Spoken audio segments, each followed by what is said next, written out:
Well, hello there, and welcome back to Heimlich's History, U.S. Government Edition. So in the last video, we talked about the failures of America's first governing document, the Articles of Confederation. Ooh, sorry, calling it a failure is not politically correct. So how shall I put this? The Articles of Confederation just had other strengths. The Articles were very good at nourishing chaos and instability in our young nation.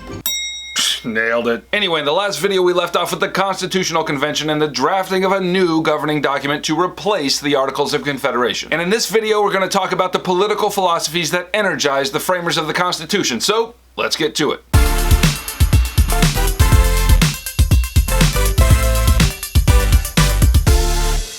Okay, if we're going to understand why the framers wrote what they wrote in the Constitution, then we need to be familiar with the political philosophies that animated their understanding. And even though the framers had vast and sometimes conflicting influences, they basically agreed on three governing principles. Number one, Republicanism. Number two, popular sovereignty. And number three, limited government. So let's look at all three in turn. First, Republicanism. A Republican government is one in which elected leaders do the work of government in the name of the people. And this, of course, is a rejection of monarchy in which power resides in a single personality who can do whatever they want at their own whims. Hey, it's Tuesday. Let's kill some people. In fact, it was Thomas Paine, writing in Common Sense, who said that monarchy was the most bare-faced falsity ever imposed on mankind. Which is why I've taken up the mantle of being the most hairy-faced truthity ever imposed on mankind. Well, you gotta have goals. And if you want to see the main principles of republicanism spelled out in their clearest and perhaps most potent form, then you need to look to the Declaration of Independence penned by Thomas Jefferson. And he opens that magisterial document with the following words. "We hold these truths to be self-evident that all men are created equal, that they are endowed by their Creator with certain unalienable rights, that among these are life,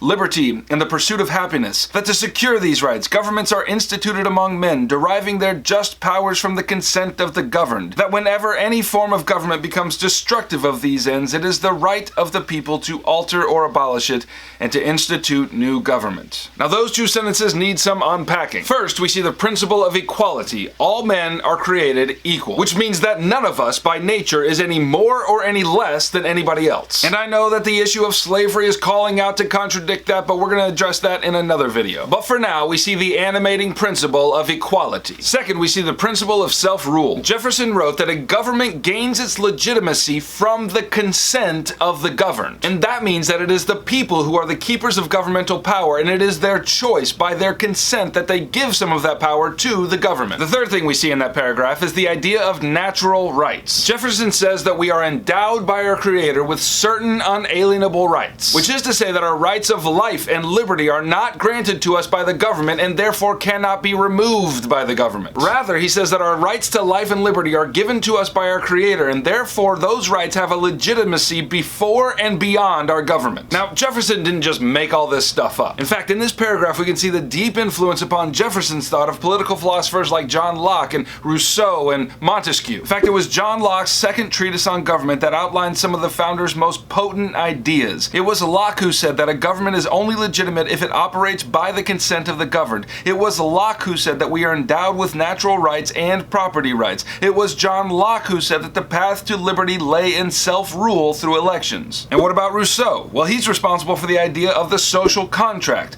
The contract is between the government and the people, in which the people endow the government with power, and the government in turn protects the natural rights of the citizens. And let's not forget about good old Montesquieu. In his treatise called The Spirit of the Laws, Montesquieu argued for the separation of powers in a government. He said that the judicial, legislative, and executive functions of government could not, and moreover should not, be controlled by one branch in government. Those powers, he argued, needed to be separated. Furthermore, in order to prevent tyranny, Montesquieu argued that not only should the powers be separated, but that each branch of government which holds the powers should be able to check the power of the others. So those are some of the major political philosophies that ended up guiding the framers as they wrote the Constitution. But they also had certain ideas about human nature that guided them as well. Basically, they believed that every human being at their core is basically driven and guided by self-interest. And they didn't believe that to be necessarily an inherent good or an inherent evil, it just is. And therefore, a governing document for a nation of self-interested people must take that kind of spiritual posture into account. And so with all these ideas firmly embedded embedded in the minds of the framers, they began to write a new constitution in Philadelphia. But even though the delegates largely agreed on all the principles I just mentioned, there were some pretty sharp disagreements about how all those principles would work as they were enshrined in a governing document. And that line of disagreement split the delegates pretty clearly into two camps at the convention, the Federalists